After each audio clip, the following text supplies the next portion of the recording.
Assalamualaikum warahmatullahi wabarakatuh. Perkenalkan, nama saya Bella Fitrian, NIM 1804 2004.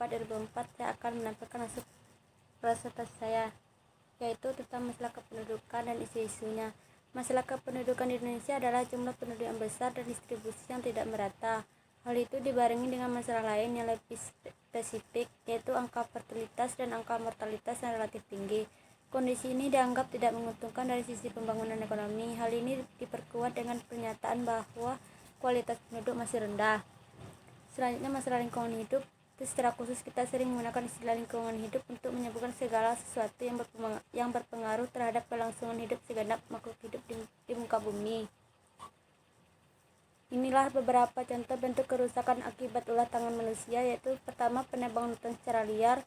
Penebangan hutan secara liar ialah kegiatan penebangan, pengangkutan, atau penjual kayu yang tidak sah atau tidak memiliki izin dari otoritas setempat.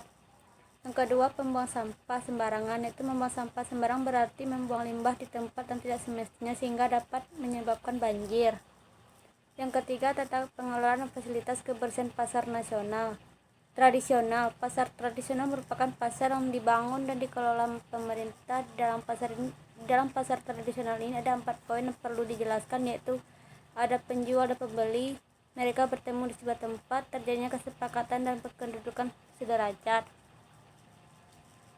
Yang keempat, yaitu pencemaran air sungai. Pencemaran badan air tersebut danau yang biasanya disebabkan oleh aktivitas manusia.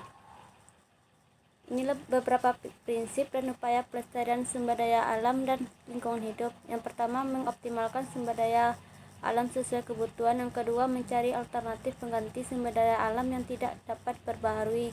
Yang ketiga, tidak merusak lingkungan hidup di sekitar kita. Dan yang keempat, berusaha menghijaukan bumi kembali. Dan yang kelima, menjaga lingkungan kita. Sekian, terima kasih. Assalamualaikum warahmatullahi wabarakatuh.